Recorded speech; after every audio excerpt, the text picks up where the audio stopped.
Boa noite, gente. Iniciando agora nossa aula de Civil 5, Bangu, do dia 9/6, com essa turma maravilhosa aí que me espera. Tudo bem com vocês? Estão me ouvindo bem?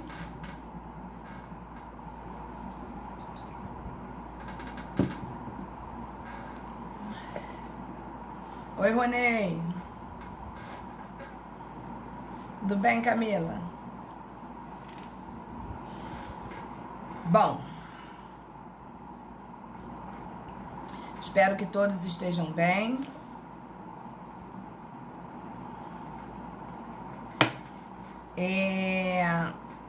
Nós sabemos que a nossa P2 está pertíssimo, né?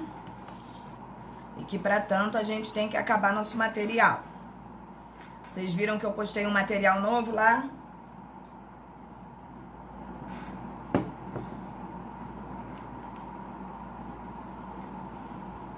Tá, mas não tem importância não, Camilinha, porque hoje a gente vai tentar acabar essa apostilinha. Não tem correria, porque nós temos só mais 2 materiais e mais 2 aulas, então não tem correria nenhuma. Nós estamos bem, graças a Deus. Tudo em dia. Eu tava pensando, eu cheguei a falar com vocês na semana passada, não, que semana passada vocês me abandonaram, mas me deram golpe. Mas vamos lá. Eu tô pensando na nossa avaliação, nossa segunda avaliação, em não passar trabalho. Estou pensando em passar um link para vocês, uma senha, não sei, para que vocês tenham acesso a uma avaliação marcada ponto a ponto, né? E posteriormente encerrada a avaliação, vocês vão lá no final, me enviam, vai vir direto para mim e eu vou fazer a correção de vocês. Então, para que isso ocorra dentro de um trâmite legal, eu necessitaria, né, que as pessoas que fazem parte da nossa turma, do grupo, né, nosso grupo fechado, eu precisaria que todos estivessem, né, cientes do que vai ocorrer, né, uma vez que é uma avaliação. Não tem dificuldade nenhuma, não tem gastança de internet, é a mesma coisa que você abrir aqui o Team Link. Pode ser, não tem importância nenhuma.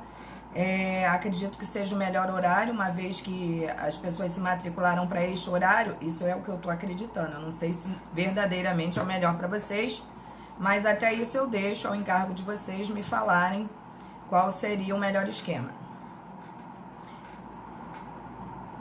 72 horas, meu Deus do céu, não muda. É muito figura. Camilinha, depois eu vou falar com você no privado, viu? Precisamos conversar. Relaxa. Então, gente, é uma avaliação comum. A única intenção de fazer diferente do que foi feito na P1 é simplesmente aliviá-los, tirar esse peso do trabalho, né, que eu sei o quanto isso castiga o aluno, apesar de estarmos todos, apesar de estarmos todos em casa, ou a maioria, né, sei que tem alguém ainda que esteja trabalhando, mas é realmente aliviá-los desse peso do trabalho, que eu sei que os professores passam muitos trabalhos, e até uma forma de avaliá-los como vocês estão na nossa matéria. Relaxem. Então, relaxem, não é nenhum drama, não vai ter sofrimento para vocês, posso garantir, tá? É uma coisa bem leve, é a nível realmente daquilo que nós estamos aprendendo. Como eu já tinha falado com vocês inicialmente, eu não dou, numa avaliação minha, nada do que esteja fora do nosso material. Eu não fico tentando descobrir o que o aluno não sabe para castigá-lo, né? Pelo contrário, a gente quer saber se o material, assim como as aulas, né, a tirada de dúvidas que a gente faz é eficaz, é eficiente. Então eu estou sempre buscando isso e uma forma também de aliviá-los. entendeu? Porque a gente sabe, né, que com essa loucura toda de pandemia, essas doideiras que a gente tem passado, a gente não percebe, mas isso gera um peso muito grande. Então eu queria realmente uma forma de alívio para vocês. Mas não tem mistério nenhum, não é nada demais, fiquem tranquilos. E posteriormente estarei passando para vocês a forma, né? Temos mais 15 dias ou mais, né? Acho que quase 20 pela frente. E a gente vai se falando nesse meio tempo e vai adaptando de qualquer forma aí, qualquer dificuldade que a gente tenha. Em relação a isso, temos mais alguma dúvida?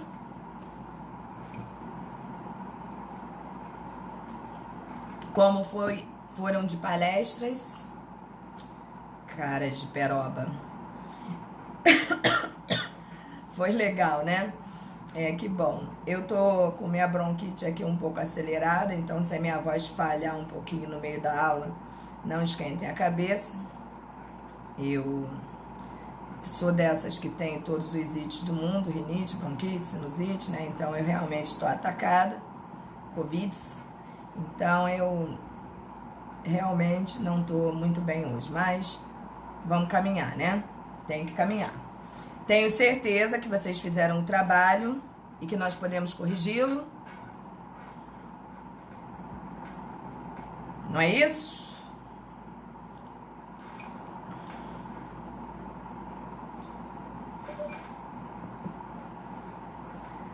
Neste momento, o silêncio reinando na sala.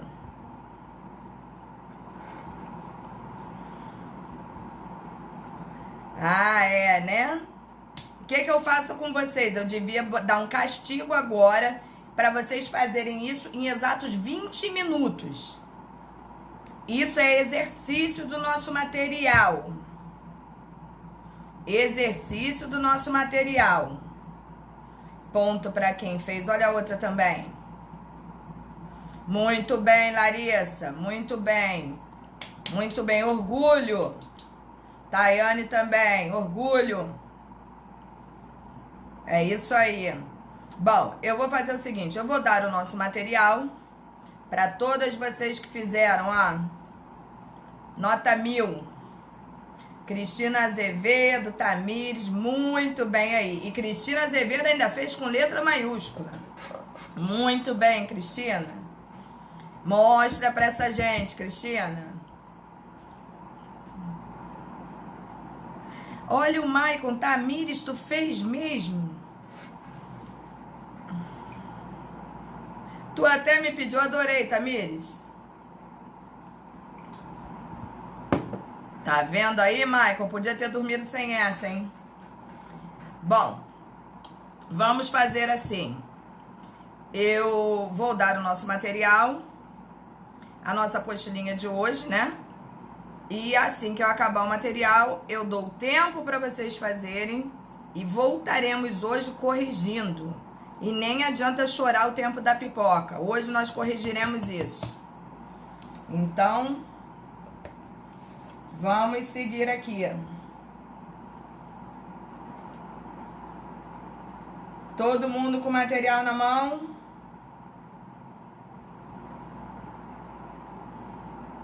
Sim!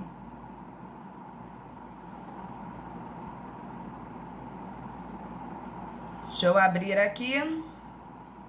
Gente, eu tô com uma dor de cabeça, vocês não têm ideia.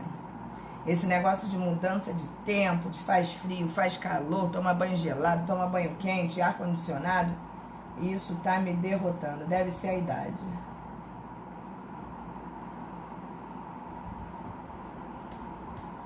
Nós falamos sobre a função social, não foi isso? E paramos aí nos requisitos da capacidade do adquirente. Não é isso, gente?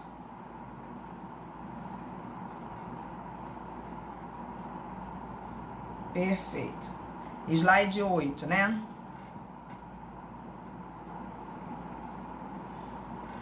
Então, vamos lá. Bom.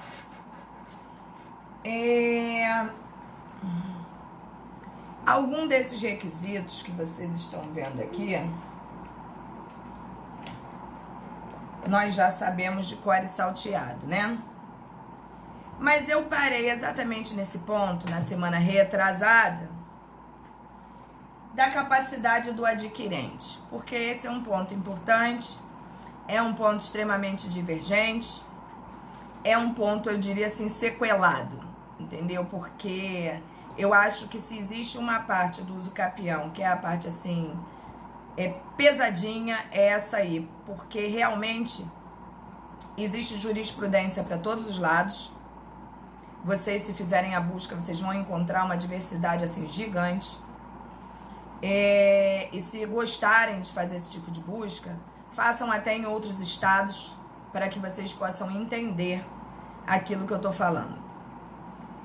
Quando a gente fala da capacidade do adquirente, não sei se vocês lembram ainda, né? Porque é civil lá atrás, é o civil 1 praticamente, né? Que fala de capacidade e personalidade. E a gente sabe que, muito embora todos tenhamos personalidade, nem todos possuímos capacidade. Capacidade de direito é uma coisa, capacidade de fato é outra. Vocês ainda lembram disso, pra gente correr no assunto ou não?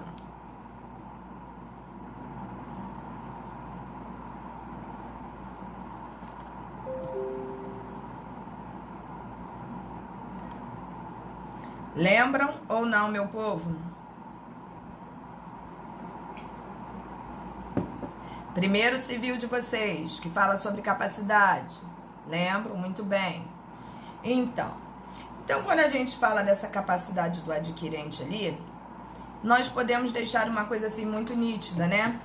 Eu, vocês, nós estamos aqui estudando, nós trabalhamos, nós respondemos pelos nossos atos, tanto civilmente quanto criminalmente. Então, nós possuímos a capacidade, bem como a personalidade, de fato e de direito.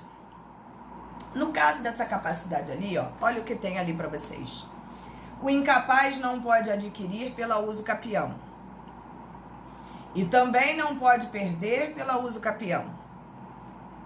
Caso seu representante, seja ele pai, tutor ou curador, não defenda seus bens, a uso capião, como a prescrição, é também efeito do tempo no direito. Disse que a prescrição do artigo 189 é prescrição extintiva, enquanto a uso capião é prescrição aquisitiva. Então, se nós pararmos para analisarmos esse ponto aqui, vocês vão perceber que quando alguém adquire pela prescrição aquisitiva, obviamente, alguém perdeu, né, pela prescrição extintiva. Então, isso daí já está claro na nossa cabeça. Para que a gente perca e para que a gente adquira, em tese, é regra geral, é legal, está no código, tá? É lei. E nós sabemos que o incapaz não responde pelos seus atos. No entanto, nós podemos encontrar posições doutrinárias, bem como jurisprudenciais, que vão bater de frente com tal legalidade. Porque, em tese, as pessoas incapazes, elas são protegidas por lei. Se elas não podem responder pelos seus atos, elas devem ser protegidas pela lei. E isso engloba uma série de situações, inclusive a uso capião. No entanto, eu posso muito claramente falar com vocês, porque tenho situações como essa no escritório.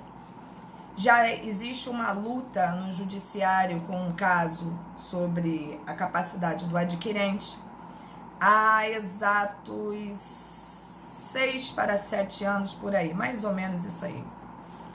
Não é fácil, já entramos em fase de recurso, sobre fase de recurso, é uma loucura e vai e volta e discute-se e ganha-se e perde-se e por isso que nunca acaba.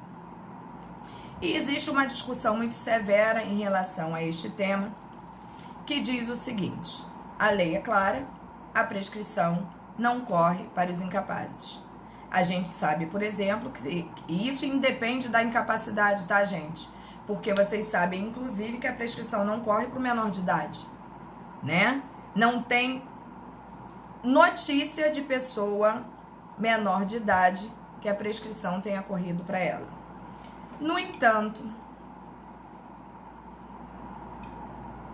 surgiu um entendimento novo, pode-se dizer novo, né, de alguns anos para cá, que tudo no direito de alguns anos para cá ainda é novo, que diz o seguinte: se você tem um tutor, um curador ou um responsável, né, por todos os seus bens porque você é incapaz, o próprio artigo do Código Civil nos remete a uma situação de que, se a pessoa responsável pelo incapaz negligenciar as atividades a ele impostas legalmente ou simplesmente por uma questão de confiança, você entregou dados, bens para que aquela pessoa lhe cuidasse e ela não cuidou, a lei é clara, ela é responsável por tudo aquilo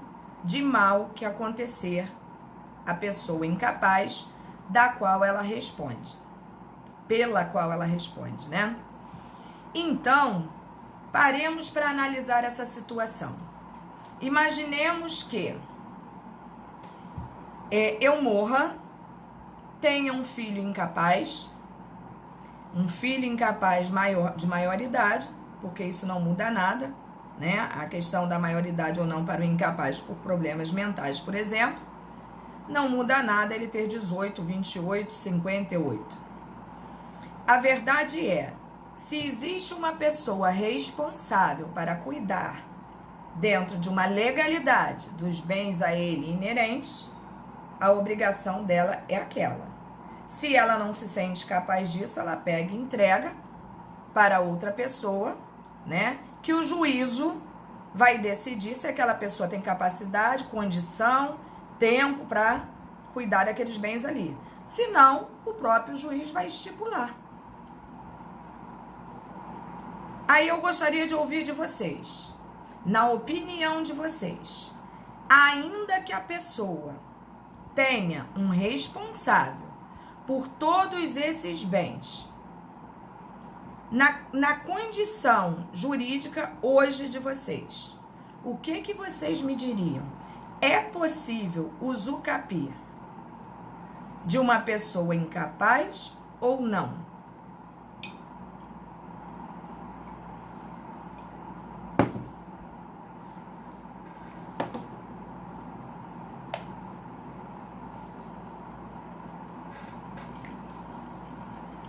O que vocês acham? Tô aguardando aí.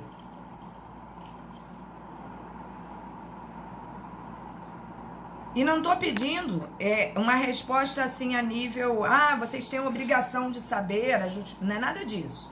Gostaria que vocês raciocinassem isso tudo que eu falei e vocês, como advogados, vocês me responderiam o quê, independentemente, só com esse raciocínio jurídico que eu passei para vocês.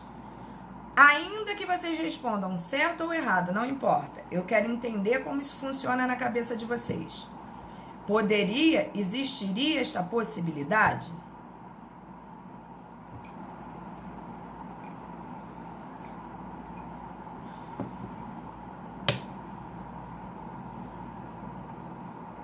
O patrimônio do incapaz é preservado. Isso a lei deixa bem claro, Raíza. A Cristina acha que não.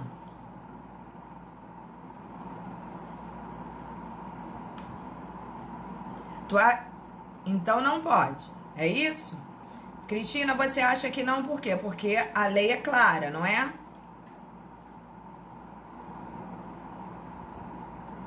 Mas a lei não é clara quando fala que aquele cara, que é o tutor, o curador, ele deve prestar todas as informações, ele é responsável por tudo aquilo que ele se permitiu tomar conta?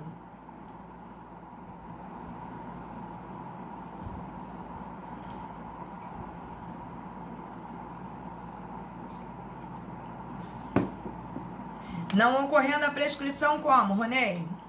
Vamos debater isso aí porque isso é importante, hein? Eu diria para vocês que na questão da usucapião, eu diria assim que essa é uma das partes realmente mais controvertidas, pouco conhecidas e que vem dando um trabalhão para alguns advogados que insistem, como eu, em situações que discutem neste sentido ali.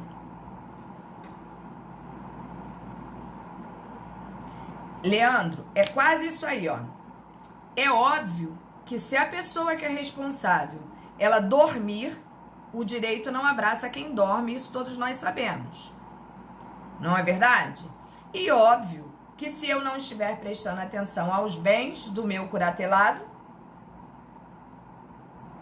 alguém vai passar ali, vai se apropriar com ânimos de dono, posse mansa e pacífica, dotado de um lapso temporal reto e ininterrupto, assim como qualquer pessoa faria com um imóvel nosso. Nós estamos falando, neste momento, a nível de um imóvel. Vamos pegar o exemplo do Leandro ali.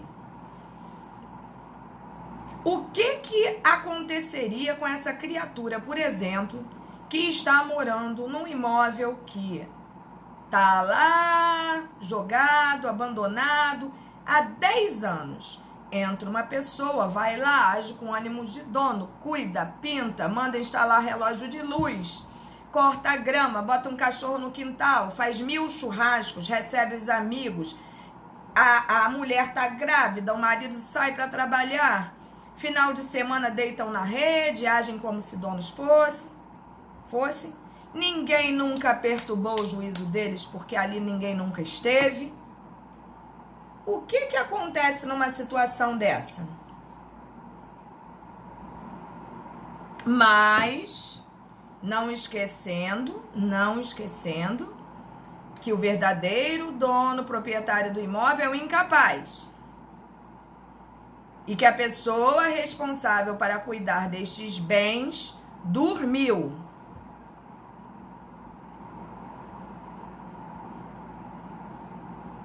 Vocês acham que isso é tranquilo? Pois é, tô vendo que vocês estão em cima do muro, tô deixando vocês raciocinarem juridicamente. Gente, então vamos lá, muito rapidamente vamos entender isso. Sempre haver a briga, não tenha dúvida, Leandro, eu que o diga, tá? A questão é a seguinte, a lei é clara, não pode. A lei é muito clara, não pode, tá? Inclusive, eu diria que nem todos os profissionais da área jurídica sabem desse raciocínio, uma vez que cada um se especializa numa coisa diferente, né? Eu não posso ser um clínico geral, não dá para ser pertinente em tudo, né? Mas eu não tinha nada para fazer e peguei um caso desse. Então, aí, estou nessa guerra, como eu falei com vocês há anos.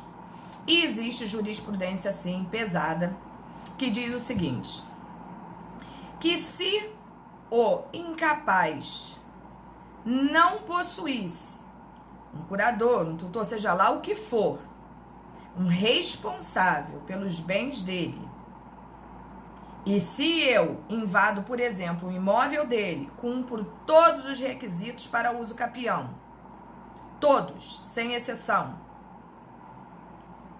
eu não conseguiria adquirir este imóvel, tá?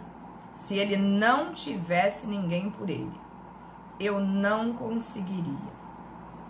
Assim como existe uma discussão severíssima em relação ao menor de idade, também entende-se que eu também não conseguiria. No entanto, hoje temos, principalmente no sul do país, nós temos jurisprudência que diz o seguinte: se o incapaz possui alguém que toma conta do seu patrimônio e esse alguém dorme, a prescrição extintiva vai correr para ele e a aquisitiva vai correr para quem está usucapindo. Por quê? Porque ele é responsável por aquilo que está lá. Ele é responsável, ele é prestador de contas de todos esses bens que fazem parte, que guarnecem o rol desse incapaz. Se ele é responsável, ele tem que responder por aquilo ali. Se ele não respondeu, ele perdeu e vai ter que arcar com as consequências. Tá? Então, olha bem. Em verdade, se o incapaz não assina, se o incapaz não tem esta propriedade, alguém tem que ter por ele. Então, não seria justo eu agir dentro de todos os requisitos daquilo que a lei também manda para quem vai usucapir? Pois é, a lei manda que eu quero usucapir, eu tenho que cumprir todos os requisitos. Aí imaginem só, eu cumpro todos os requisitos e não consigo usucapir, porque é um cidadão irresponsável, além de dormir, se lixou para a situação do incapaz, achando que nunca ia ser responsável por nada. E aí quem fica no prejuízo sou eu, aquela pessoa que agi dentro da legalidade, que tive a posse mansa e pacífica, que cuidei, que zelei, que gastei. E depois o juiz olha e fala assim, minha filha, sai daí. Então, gente, vocês vão encontrar jurisprudência para os dois lados. Tá? Ela ainda é mais fraca do que a outra, a mais antiga. No entanto, ela existe. Em alguns estados do Brasil, ela é aplicada veementemente, tá? Então, já fica o alerta para vocês de que se a pessoa é uma curatelada, o curador tem obrigação, além de prestar contas, arcar com essa responsabilidade. Já vi ganho de causa, vocês podem pesquisar, vocês vão achar. Não é uma briga tranquila, porque os juízes ainda carregam este ranço, né? E da mesma forma eu falo pra vocês, se não tem ninguém pelo incapaz, nem adianta brigar, é guerra perdida. Agora, se tem alguém pelo incapaz, o responsável é ele. E se ele é tão são quanto eu, tão capaz quanto eu, ele assina pelo incapaz, porque o incapaz não pode assinar, a prescrição tem que correr para ele sim. Essa, sinceramente, é a minha mentalidade. E vejo que cada vez tem tomado mais corpo, tá? Deu para entender isso aí? Ficou tranquilo para vocês?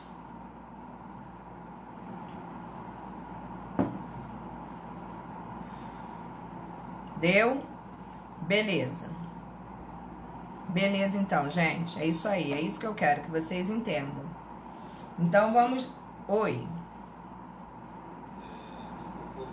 Deixa eu tentar aumentar um pouquinho aqui, Ronei, que tá tão baixinho que eu não tô conseguindo te ouvir. Eu só sei que é você porque apareceu a sua fotinha. Fala, pra ver se melhorou. Realmente existem muitas decisões nesse sentido.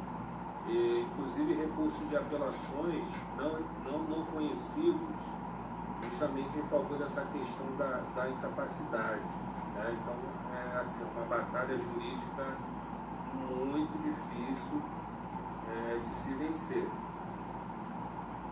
Não, é sim, é uma guerra. É uma guerra. Mas, como eu falei para vocês, existem estados que já estão muito além, né?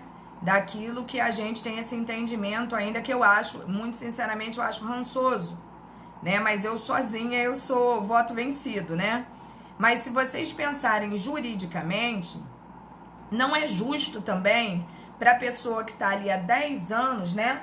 Aí as pessoas pensam assim, poxa, mas a pessoa está ali há 10 anos, mas não é dela. Mas imaginem ao contrário senso, se são um de nós fazendo isso, há 10, 15 anos no imóvel, cuidando como se fosse seu, pagando todos os impostos, zelando, morando, cultivando, né? Por quê? Porque era um imóvel abandonado, largado, já às vezes até, gente, demolido, teto demolido. E a pessoa, né, pode não ser o ideal, pode não ser o ideal. Mas se a lei ampara esse tipo de atitude de uma maneira, inclusive a ponto de resguardar essa propriedade, né, de transladar, a verdade é essa, né, o antigo proprietário perde e o atual, provando todos os requisitos inerentes ao uso capião, consegue. Se a própria lei diz que é possível, por que nós vamos contrariar aquilo que a lei já colocou como positivo no código? Em verdade, não existe uma ilegalidade no ato, entendeu? Mas imaginemos, depois de 10, 15 anos, você fala assim, ó, pode sair que a casa não é sua. Porque não é natural que uma pessoa abandone um bem durante um período eterno, né, gente? Você pode até não ir 10 anos lá, mas que tenha alguém que vá lá, que limpe, que pinte, né? Que demonstre que o dono está zelando por aquilo ali. Então a gente tem que ficar alerta com isso, tá? Porque a jurisprudência existe, decisões reiteradas já existem e não é uma briga fácil, como falei, né? O Ronei reiterou aí, mas é possível. Leandro, é outra guerra, né? É outra guerra, porque em verdade, como é que a gente prova, né? Vamos dizer que a gente é uma pessoa tão light em relação a isso, que a gente não tirou uma foto, a gente não registrou nada em cartório. Tem uma coisa chamada ata notarial, não sei se vocês já ouviram falar isso. Ata notarial, vou explicar para vocês que muita gente, conheço muito amigo, muita gente boa, maravilhosos advogados que desconhecem isso. E eu vou ser muito sincera, eu também desconhecia. Fui aprender que existe essa ata notarial, porque isso a gente não aprende na faculdade, por um amigo que é dono de um cartório em Goiás. Quando eu estava fazendo meu mestrado, eu conheci esse dono desse cartório e ele fez o trabalho dele, a apresentação do trabalho dele exatamente em cima desse tema. Até porque é um tema que ele conhece muito. Ata notarial é uma coisa barata a nível cartorário, que isso fique para a vida de vocês. É uma coisa muito barata. Vamos supor que vocês encontram um imóvel abandonado e que vocês querem registrar, que vocês vão entrar ali e vocês querem registrar, por exemplo, o estado físico do imóvel, o tamanho do imóvel, não importa.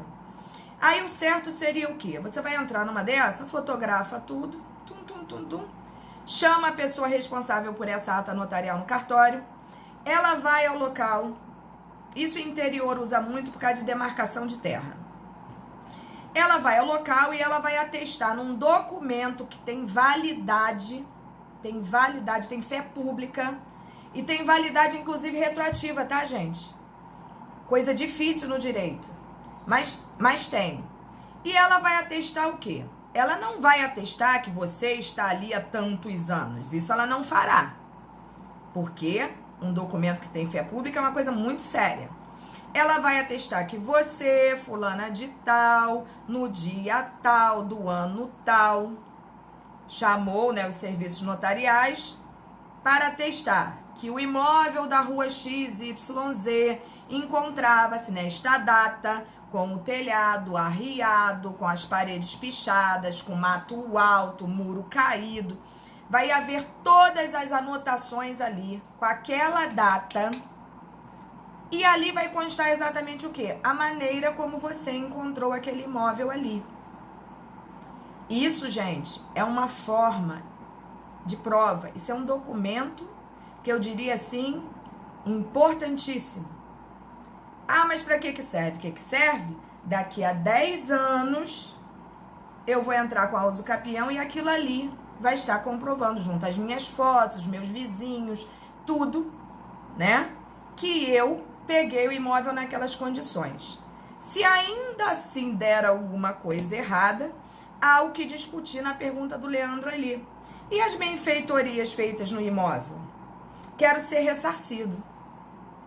Ah, mas você morou anos ali de graça. Ah, tá bom, morei sim. Mas eu gastei XYZ. Vamos ver o que dá para fazer. E aí é outra discussão. Mas fato é a importância dessa ata notarial. Ela não serve só para isso que eu falei. Ela serve para tudo, tá, gente? É prova para tudo.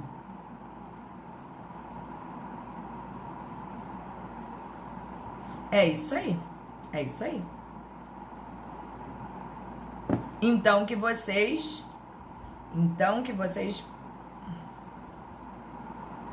o registro que você está falando é a questão da propriedade em si, né? Quando a gente tem alguma coisa desse tipo, a gente pode brigar porque é um direito real, né, Ronei? Pelos direitos reais erga omnes, é a oponibilidade contra todos mesmo, para qualquer um. Porque desde o início a gente sabe que é a relação do homem, né, com o bem, com a coisa, né? Então nunca mais esqueçam, sempre que vocês quiserem registrar qualquer coisa, uma ata notarial. Não, ela pode ser importante para uma série de coisas, Leandro. Uma série, às vezes um acidente para comprovar antes de você... Em verdade, esse dono desse cartório falou para mim que ela pode ser utilizada para inúmeras coisas. Inúmeras coisas, tá? Você é proprietário de um terreno. Você mora lá, mas você sabe que seu vizinho andou com a cerca dele 10 metros pro teu lado. Você chama o cartório para fazer uma ata notarial. Os caras vão medir, vão pegar o documento da sua casa, vão ver quanto mede, vão atestar que você tem no documento a metragem de tanto por tanto, e vão atestar. Eles não vão falar que o vizinho roubou, mas eles vão falar que realmente a cerca está posicionada de maneira equivocada, papapá. Ata notarial é simplesmente atestar o que eles estão visualizando, o que eles estão comprovando por meio de documento. É isso. Eu estava vendo isso, professora. Boa noite. Boa noite. Em relação a conversa de WhatsApp. A gente que recomenda. Perfeito, perfeito, Vinícius. Tem utilizado muito, sim. Porque essas conversas, né? Hoje em dia todo mundo fala, eu trabalho com print. Legal, trabalha com print. Mas tu dá o azar de ter sumido. Então a ata notarial realmente ela é pesada, porque ela tem, além de fé pública, que é importantíssimo, ela age no tempo, retroagindo. Ela comprova que naquele período X ocorreu a situação tal. Importantíssimo isso aí que você colocou, Vinícius. Importantíssimo. É possível, Leandro. É possível. É possível. Quando as coisas estiverem voltando ao normal, né, que a gente sair dessa quarentena, se eu sou vocês, eu dou um pulo no cartório, seja ele qual for, né, porque a ata notarial é ata notarial, e procuro saber como funciona, quanto custa, né? Eu acho que nunca é demais a gente ficar sabendo dessas coisas. Tá bom, gente? Foi só um alerta aí. Então, vamos seguir aqui o nosso material. O item 2 aí do requisito. A coisa uso capienda precisa estar no comércio. Óbvio, né, gente? Eu não tenho como usucapir, por exemplo, a lua. O banco da praça. Então, realmente fica complicado. É tudo aquilo que tem valor pecuniário e que esteja à disposição de uma possível negociação. E a posse? Não é qualquer posse, isso a gente também já tá careca de saber, né? Mas a posse, para ensejar a uso capião, em tese, precisa ser mansa e pacífica. Nós já vimos que existem vários tipos de posse. Nós já vimos que ela pode ser precária, nós já estudamos isso várias vezes, mas em tese, a posse para uso capião deve ser mansa e pacífica.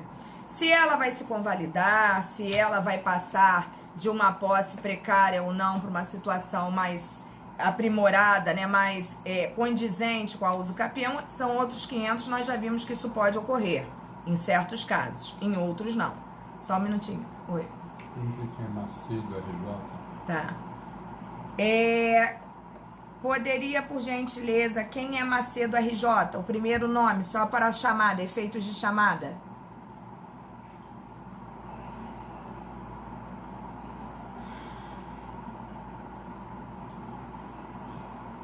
Macedo RJ.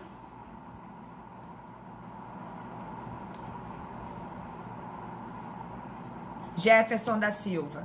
Ok, Jefferson, facilita a minha vida aí, hein, Jefferson? Vamos lá, gente. Continuando aqui. A posse, de preferência que ela seja mansa e pacífica, pública, contínua, né? Porque cada usucapião tem sua característica de continuidade.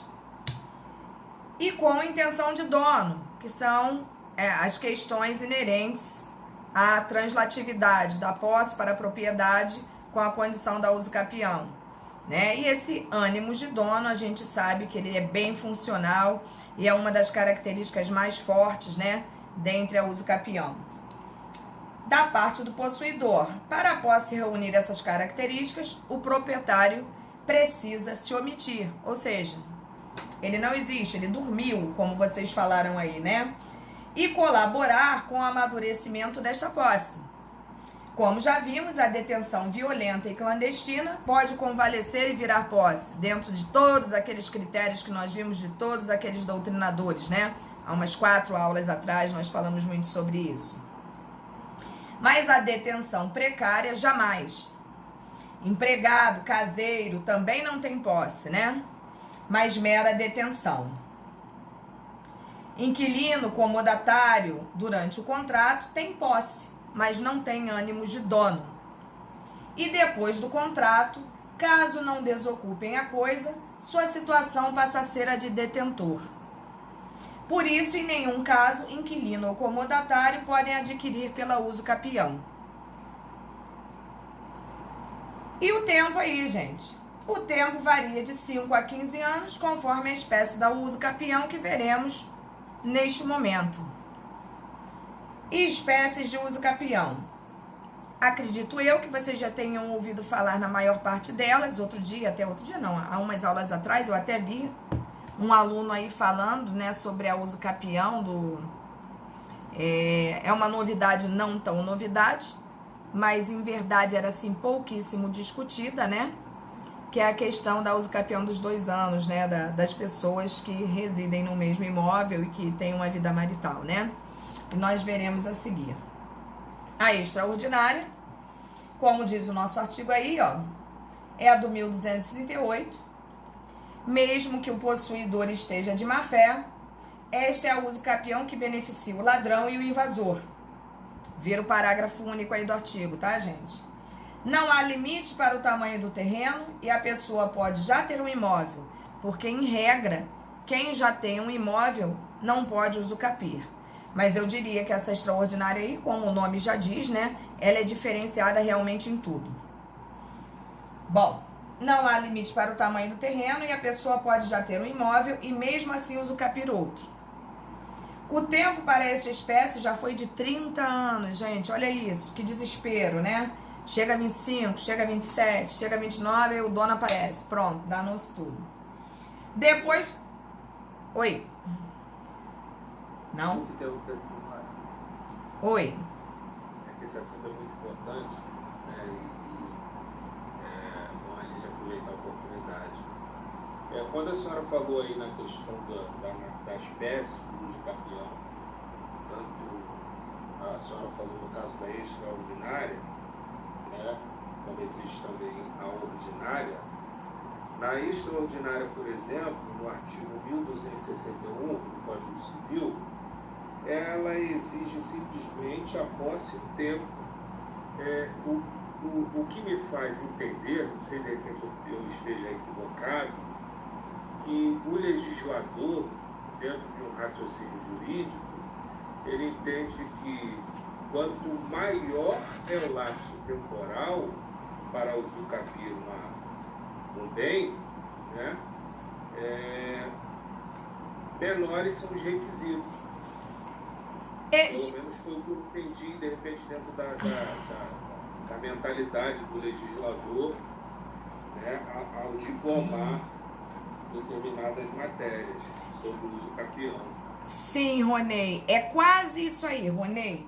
Porque se você parar para analisar, ela não é extraordinária à toa, né?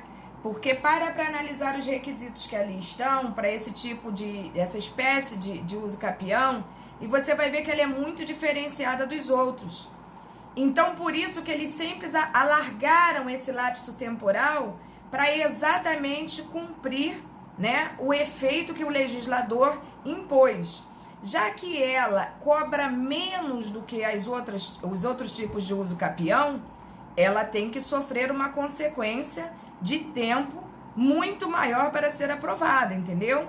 Você está correto nesse raciocínio aí, e por isso ela é chamada de extraordinária, porque ela é totalmente diferenciada daqueles requisitos praticamente obrigatórios para outro tipo de uso capião. Perfeito isso aí. Vamos dar? Matei a tua pergunta, ou Ronei, ou não? Com certeza, professor.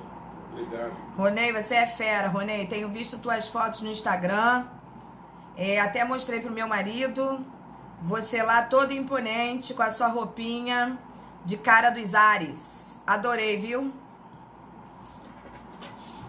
Orgulho. É a melhor coisa da vida. Muito bom voar. Você é um cara corajoso. Eu não tenho asa, Ronei, eu não posso voar. Eu ando de avião por uma forçação de barra, Ronei. Então, quem faz essas artes aí igual a você, tem todo o meu apreço. Parabéns. Fera. Vamos lá. Orgulho, viu, Ronei? Vamos lá, meu povo. E a pessoa pode já ter um imóvel e mesmo assim usa o capiroto. O tempo para esta espécie já foi de 30, depois caiu para 20, agora 15 ou apenas 10 anos, conforme o parágrafo único. Ronei, o legislador ficou maluco. Isto é uma prova da importância da posse para o direito. O artigo fala em juiz declarar por sentença, pois o juiz não constitui a propriedade para o autor. O juiz apenas reconhece o quê? O direito, né? Ele declara um direito simplesmente que já está sendo reconhecido por lei.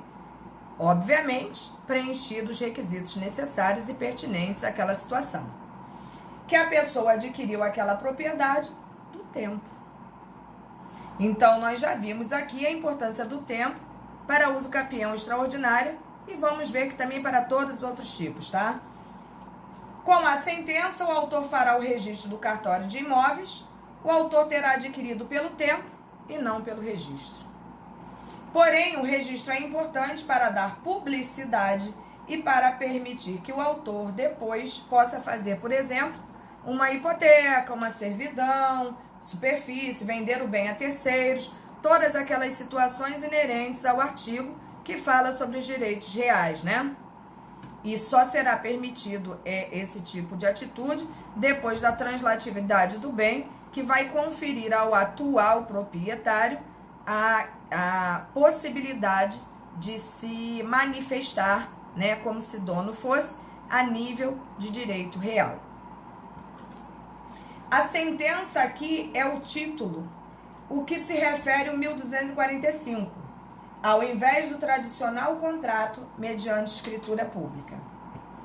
Aí entramos na questão da uso capião ordinária.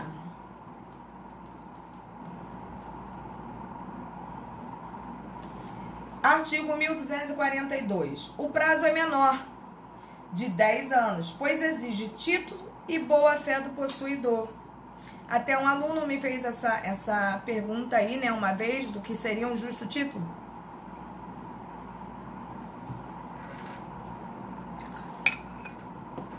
E tá aí a prova do que vem a ser. Além da posse mansa e pacífica, entre todos os outros requisitos. Já explicamos boa-fé e título justo na classificação da posse. Título justo ajuda, mas não é tudo, tá, gente? Exemplo de título justo seria um contrato particular, um recibo, uma promessa de compra e venda, entre outras situações. Porque quando a gente tem um justo título, o título justo, em verdade, a gente não tem aquela situação legal, né? Legal da situação do contra todos, erga omnes, né? Porque em verdade a gente tem a titularidade por um título justo, mas nós não temos a titularidade a nível legal do 1245. Então a gente tem que ficar muito ligado nisso. O proprietário tem que estar registrado, né, nos cartórios pertinentes, com a translatividade do imóvel, passando realmente para o seu nome, para que ele tenha o direito real contra todos. A gente não pode esquecer disso. Então vamos lá. Oi. Eu estou atrapalhando a aula da senhora. Me desculpe. Nada.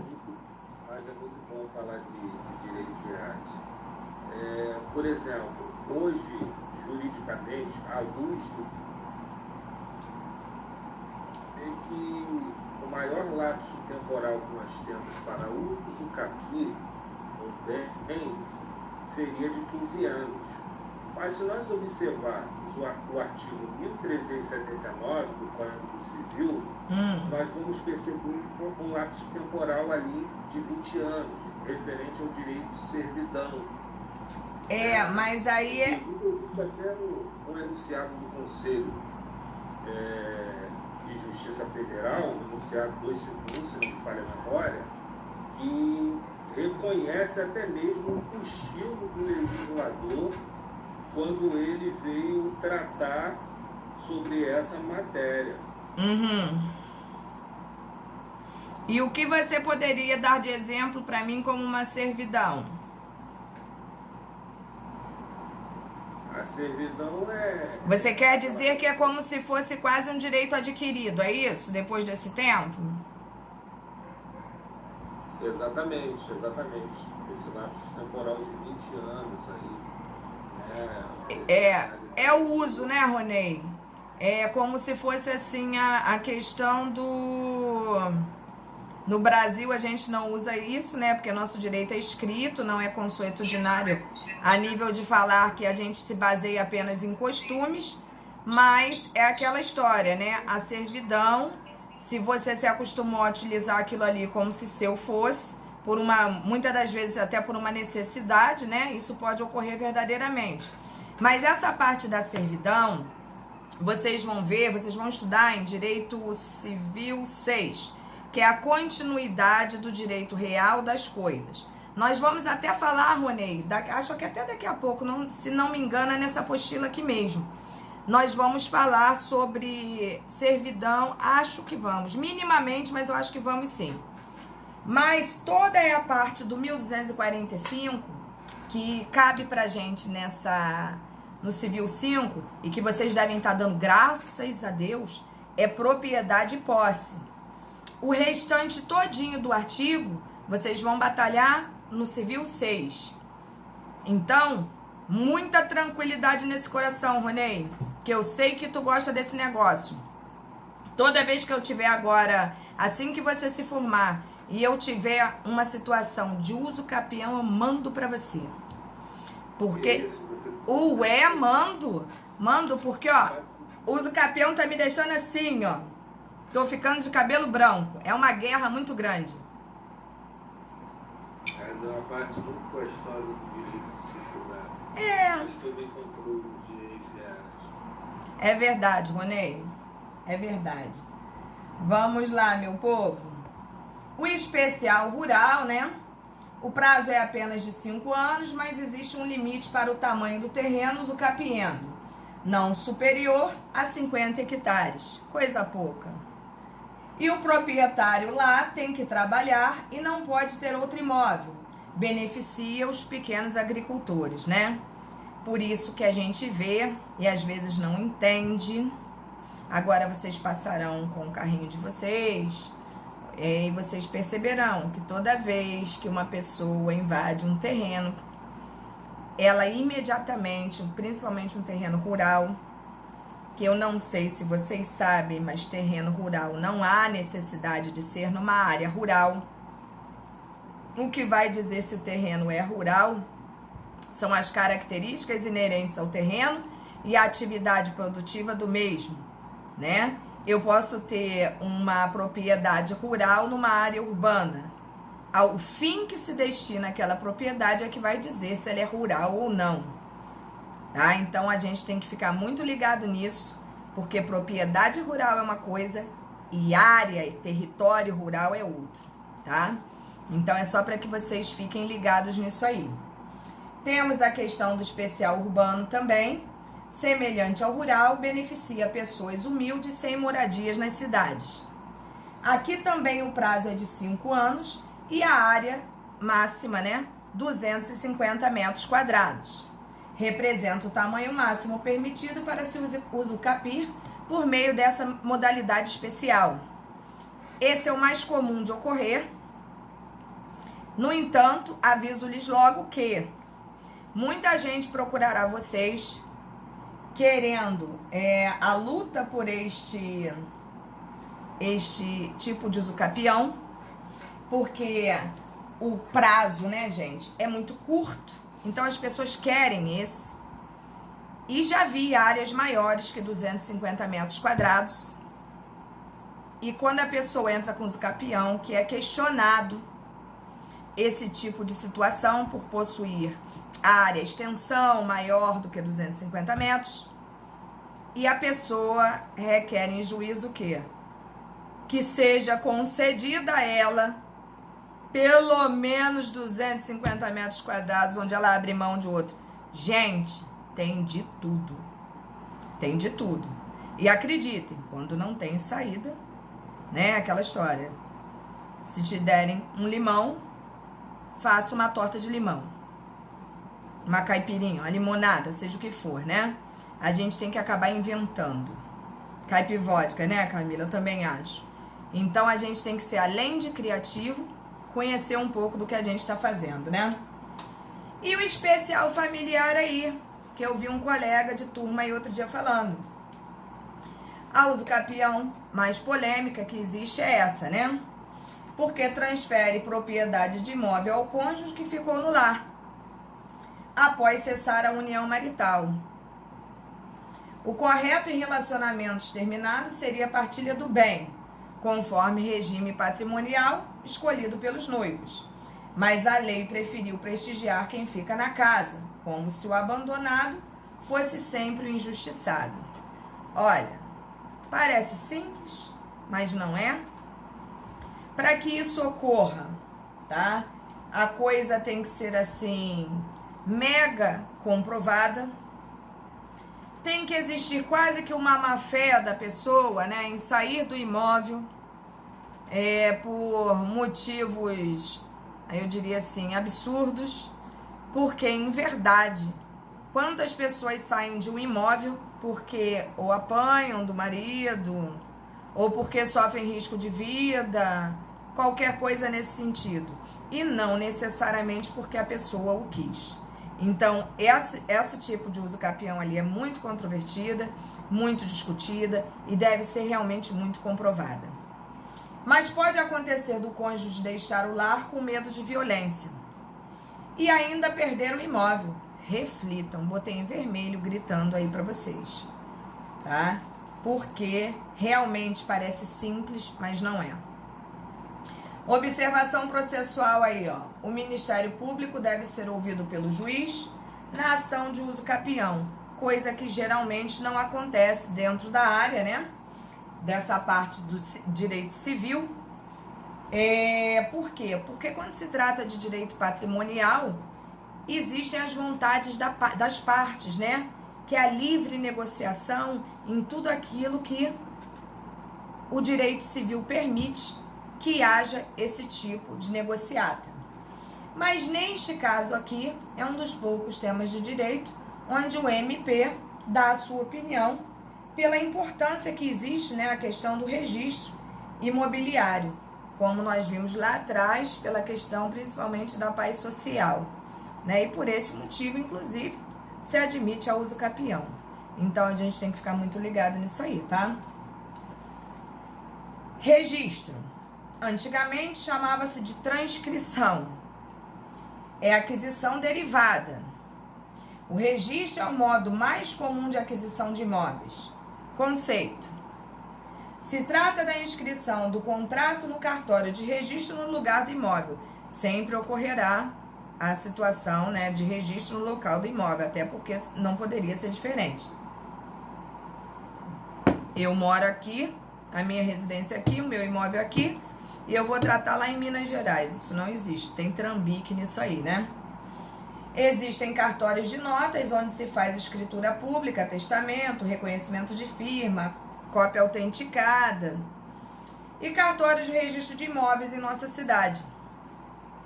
Cada imóvel, casa, terreno, apartamento, seja ele qual for, tem um número, que é a matrícula, próprio e está devidamente registrado no cartório de imóveis do seu bairro. Se a cidade for pequena, só tem um. No Brasil, não necessariamente isso acontece com todos os imóveis, né? Uma vez que a gente tem essa cultura de simplesmente fingir que os documentos não existem, né? E convencionou-se que tinha que ser assim, porque tudo que se refere a cartório e a registro é tudo muito caro, envolve tantas outras coisas e as pessoas acabam realmente desistindo dessa legalização. E depois acontece de procurarem a gente para a gente resolver, graças a Deus. O cartório de imóveis tem a função pública de organizar os registros de propriedade e verificar a irregularidade tributária dos imóveis, pois não se pode registrar imóveis, né, gente, com irregularidade tributária. Tem que estar tudo pago, o preto no branco, o dito pelo não dito, senão não consegue. A função é pública, mas a atividade de pagar e manter tudo em ordem é privada, é do proprietário. Bom, a Lei 6.015 dispõe sobre registros públicos. Quando você compra, doa, troca um imóvel, você precisa celebrar o contrato em qualquer cartório de notas através da escritura pública. Depois inscrever essa escritura no cartório do local do imóvel, tá? Que aí é o registro de imóveis, é diferente. Aquilo que você tratou particularmente, privadamente, você irá publicizar.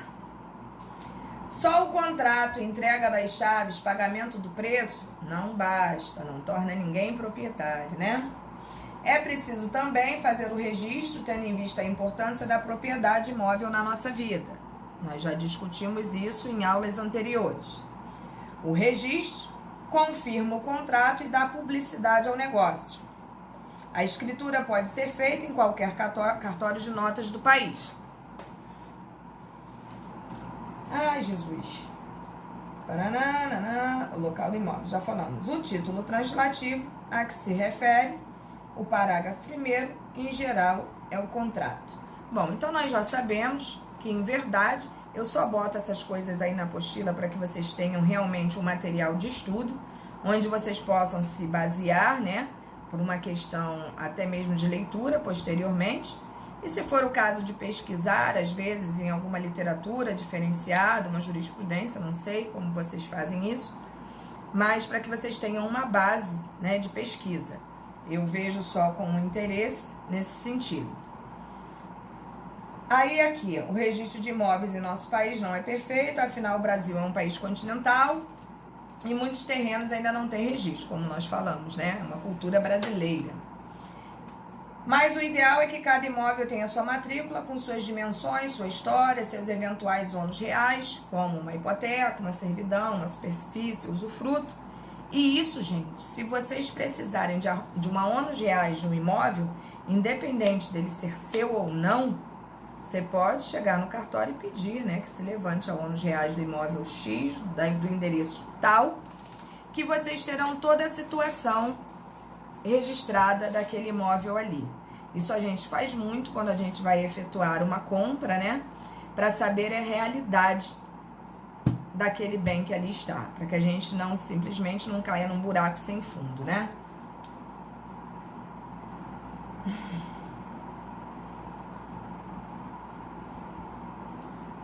Bom, e aí as características do registro: uma, a fé pública. Presume-se que o registro exprima a verdade, e tem que exprimir, a não ser que seja uma fraude, né, uma má-fé da pessoa que perpetrou aquela falsificação. Mas, em verdade, quando a gente tem um documento de registro a esse nível, a gente sabe que tem fé pública. A possibilidade de retificação também, porque isso acontece até numa certidão de óbito, né? Pode haver erro, que dirá num registro público de bens imóveis, né? A obrigatoriedade, que tem que ser no local do imóvel, e continuidade. O registro obedece a uma sequência lógica, sem omissão, de modo que não se pode registrar em nome do comprador se o vendedor que consta no contrato não é o dono que consta no registro. Então, isso é uma forma até de validar, né, de legalizar uma situação sem fazer com que o outro venha a perder uma situação legal desnecessariamente. Então, cadê? Peraí. Aí fica transmitido posse de um para o outro. Quando finalmente alguém resolve registrar, não encontra mais o dono. Aí o jeito é partir para o uso capião. E isso é muito interessante, porque isso acontece muito e ninguém sabe, né? Eu faço um contrato com o Ronei, com a Camila, com a Cristina, seja com quem for, com o Leandro, e compro o imóvel de vocês. Comprei, não de vocês não, esquece vocês, porque o exemplo que eu vou dar não é legal. Compro um imóvel de um desconhecido. Esse desconhecido sumiu ou morreu. Nós não fizemos essa translatividade. O que me restará? Eu tenho um justo título, só me restará uso capião. Olha que problema, ainda vou ter esse trabalho porque eu fui preguiçosa. Entendeu? Então, essa é a parte interessante da coisa, né?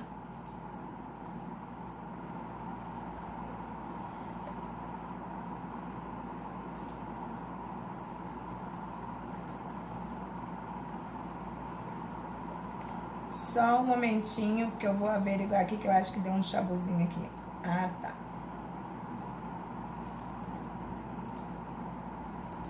E a terceira e última consequência aqui, né?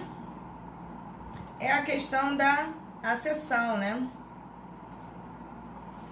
É aquisição originária.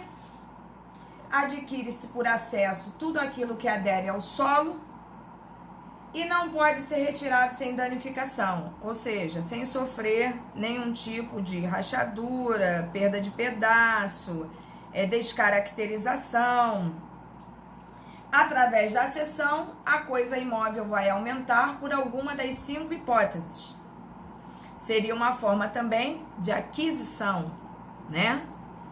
As 4 primeiras são as cessões naturais e horizontais. Dependem da natureza. Circulem isso. Mais precisamente da atividade fluvial dos rios, do movimento de areia feita pelos mesmos.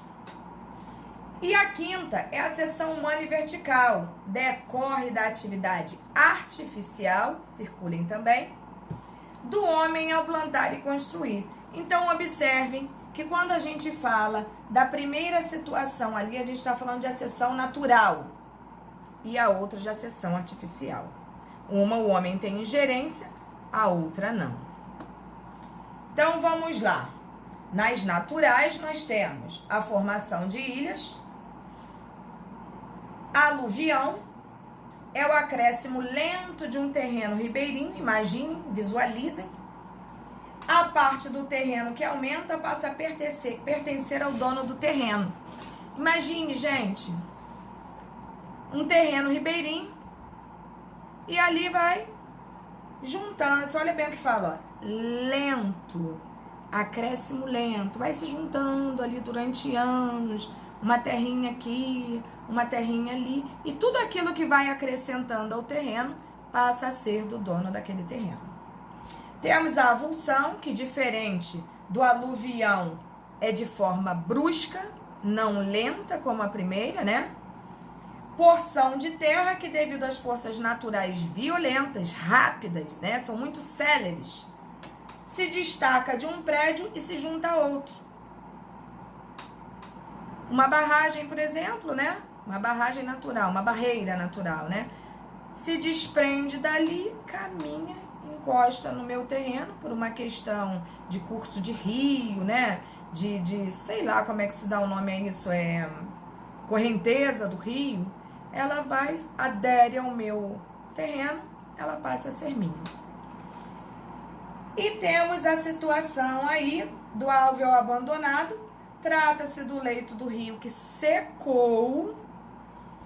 Este rio seco torna-se propriedade do dono do terreno por onde ele passava. Porque, em verdade, a gente sabe que rio não pode ter dono.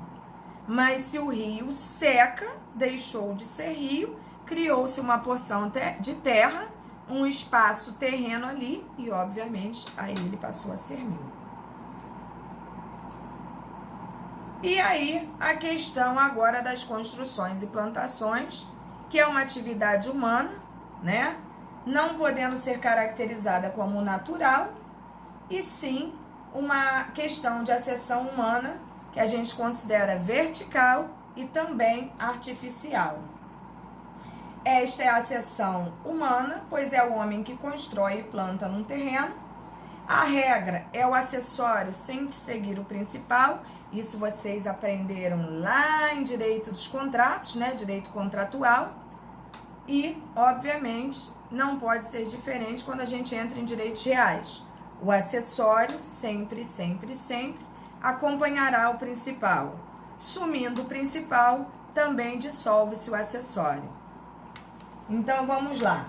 Então, tais benfeitorias serão de propriedade do dono do terreno.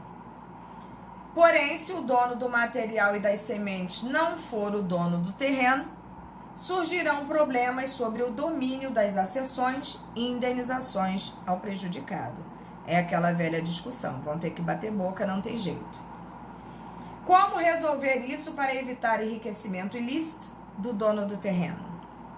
Vai depender da boa fé ou má fé dos envolvidos. Difícil, né, gente? Bem como vai depender da espécie de benfeitoria efetuada ali. Obviamente, respeitadas as regras de benfeitorias que nós já estudamos lá atrás. Com as mesmas regras que nós já vimos quando tratamos dos efeitos da posse, né? Benfeitoria necessária, benfeitoria útil, voluptuária, havendo a necessidade para algumas situações da expressa decisão e aceitação do proprietário, não é isso? Então a gente tem que ter realmente cuidado com essas coisas e escrever tudo aquilo. E a observação que eu faço para vocês aí, por último, no nosso materialzinho de hoje, é sobre a cessão de posse. É a soma da posse do sucessor com a posse do antecessor para atingir o tempo exigido em lei para usucapir alguma coisa, desde que as posses tenham as mesmas características. Professora, como é que pode isso? Como ocorre uma situação dessa? É simples. Eu tenho a posse de um imóvel, por exemplo, há 3 anos. Vou viajar para outro país, pego e passo a minha posse, por exemplo, para Cristina, para Camila. E dali em diante, essa posse contará a partir dos 3 anos, porque já existia uma pessoa ali que, de fato, já tinha a posse do imóvel, e daí a gente pode constituir toda uma situação, comprovadamente, é claro, para lá na frente, ao atingir o lapso temporal, recorrer-se à situação da uso capião. Tranquilo até aqui, minha gente? Foi fácil ou doeu?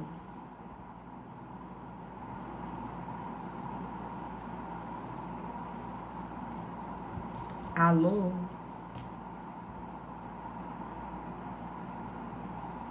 Bugou aí? Vocês estão me ouvindo? Tranquilo, Raíza? Beleza, gente, beleza. Fico feliz com isso. Muito feliz, muito feliz. E aí, como nós acabamos cedinho nossa apostilinha, estou satisfeitíssima com a minha turma maravilhosa. Eu agora, como são 7h25, eu vou dar 20 minutos para vocês responderem o raio do questionário. E nós voltaremos para corrigi-lo, tudo bem? E nada de cola, hein?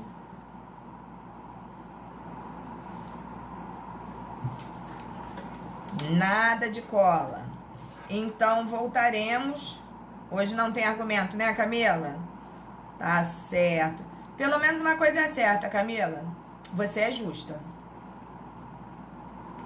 Então, vamos lá. Voltamos, então, às 19h45, é isso?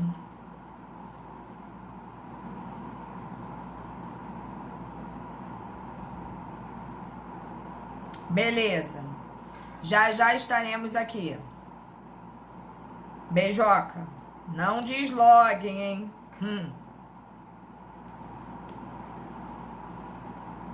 Não fujam.